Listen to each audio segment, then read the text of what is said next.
All right, welcome back to Wine Mastery. Have we got a treat, we hope, for you? An Italian wine all the way from just below Venice over towards the Adriatic coast. I'm sure it's going to be an absolute ziz. We're going to taste it in a moment.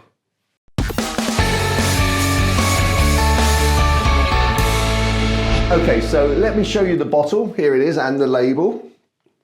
Now, I'm going to have a go at pronouncing it, and this is always a cause for humour. It's going to be for a laugh. So, Pignoletto. And let's talk about the price. Oh, that's the important thing. $7.59. Oh my goodness. Now that is a good price. That is my sort of wine price. In his element. Absolutely. And before we move on, we should probably say to the audience, because you may hear a background noise, we have a studio audience with us. We have Emma with us today. We do have an audience with us. Say hello, Emma. Hello. We've got a studio audience. Studio audience. We made it, we're there. Yeah, 100% more than normal. Yeah, oh yeah. Absolutely, big jump that. It's massive. Yeah, 0 to 100 in one go. So, we are going to have a look at this little Italian wine and see what we think about it. Let's have a look, John. Okay. Look, right. Now, we have to say that Emma has already tasted this and she came up with hazelnut. But that's before we get to the colour. So let's have a look at the colour. What are you going to go for with that? I'm going to go like a very, almost Chardonnay-esque, like a hair colour, very, very yellow, very yellow. Looks meaty, looks like it could be, have a lot of flavour in there. Okay. It's got a very sort of, I know what you mean about Chardonnay. A little bit of lemony tinge there. Yeah, definitely. Okay, so we're going on the old nose. On the nostrils. Oh, that's nice, isn't it? It does give off that. I'm getting melon in there. I'm getting that. Is that because I've said Chardonnay though? Have I put my mindset in there? Well, that's one of the problems, isn't it? Once you taste, so we've often said, once you smell one thing, you tend to lock into that and maybe ignore what else is there. I'm certainly getting that peach sort of smell. Yeah, I'm going to go, but I'm going to say tropical fruits. Yeah, stone fruits. So definitely stone fruits. Ooh. Oh, it what? Does say nothing. It's quite perfumey as well. It's like when I think sometimes when you're doing this, sometimes you pick up on different things, different times. What sort of perfume are you picking up on that? I don't know, just like a florally perfumey smell. Okay. I think we should have a go on the palate. Okay, let's go. Let's do it. Let's move to the palate. Let's do it. Ooh. Very nice. Very nice. Very fresh. Certainly the stone fruit comes through. Yeah, definitely. I must say I was expecting more. After the nose and after the colour, I was expecting more. I'm not saying it's a bad thing, but I was just expecting more power on the palate. But I'm not complaining. It sounds like you are. No. Me complain? No, not at all. Well, what you say it's not powerful? You mean it's not lasting long enough? No, the length is absolutely fine on there. In fact, I enjoy that. It's got a nice bit of length there, which is kind of holds it on, but without being too much. But it's just, I don't know if... sometimes you look at a wine, sometimes you smell a wine, sometimes in the back of your mind you think, that's what that's going to taste like, or it doesn't. I'm not saying that's bad. So you've set yourself up for it to taste a certain profile. Exactly. And it hasn't happened, so now you're disappointed because you were looking forward to tasting that. Yeah. I don't know upon tasting it, yes, I was disappointed. I don't know if that's... Yeah, I was disappointed. I wanted more from it, and I got that much. I got that much instead of that much.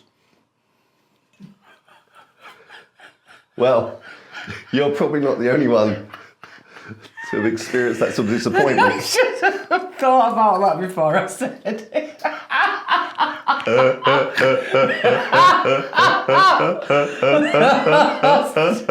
John, stop it. Okay, let me put this. How did I fall into that trap? How many years have you been doing this? I know. Oh, okay. I know. I don't even know how to word this now without John picking up on that. So you have to say though that as a summer wine, that this would be ideal. You know, a garden party, Definitely, yeah. you know, a hot day, or just just in the house with your friends. Yeah. You know, you just want something that's casual, chat over. You're not going to get too intense into the actual wine itself. No, and that is exactly what that is. And you know, I'm forgetting as well the price. It's $7.59. Yeah. That is actually a good bit of wine for that money. You know, like you just said there, you won't be embarrassed to show this to your friends, drink it with them. But No, it's a prelude to social intercourse. yes, we'll call it that. But yeah, okay, yeah, I'll live with that. Okay, so let's move on to pairing. Okay. So pairing. Oh, me first. Would you want me to go first? No, you're right. Well, I'm not right. I would say for a cheese, I'd say Chaume, which is it's like a washed-rind cheese. One of these that smells ridiculously, but actually the flavour is quite mild and sweet, and I think that they would complement each other nicely. A nice ripe Chaume, I should say. Okay, so for me, obviously, you could go with salad with this. You could, as I said, you could just as a social drink. You could just drink it on its own. Chicken, breast of chicken, not with sort of any spices on it. I think that might take away, but sort of chicken salad. But obviously, I think probably fish. I mean, if you could. What I really, really fancy with this is some grilled prawns, grilled king prawns, in some garlic, olive oil, and then sort of crusty salt just sprinkled over the top of them. I think with that and this would just woof. I think you're very, very right with that, John. Yeah. I think I'd like that. And I'm a massive fan of king prawns anyway, but yeah. I think that they would complement, pair each other. Very, very nice. Okay, so let's move on to the scoring. Scoring, okay. Now, please remember the price. That is exactly what I just as I was turning around, I thought, remember the price. Okay, so the price, it's nice, I enjoyed it. It's not, for me, it's not kind of making massive waves, however, but I'll be generous here, and I'm going to give it a Because of the price, I'm going to go 82. Oof, John, I said 72. 72? 72. I think the price came, but it's the actual flavour for me. I'm sorry, John. Well, I'm not sorry, that's just my opinion. Well, I went at that price. I think that, on a summer's evening, it will be an absolutely delightful wine to drink. I'd take it that, obviously it's not sort of tickled your palate in the same way as me. Not really, no. But, for me, I think it's I think the thing is, would I buy that bottle again? Yes. Yeah. I'll give you that, John. You can have that one. Okay. All right. Thank you. You're welcome.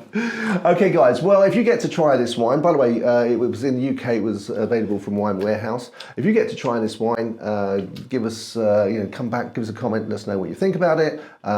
If you do get to try it, tell us if you agree with our pairings. I'm sure that the cheese will be spot on, but hopefully if you get to try the prawns, you'll also enjoy that. So until the next time, guys, when we look forward to sharing another glass of wine with you, chin chin. Chin chin.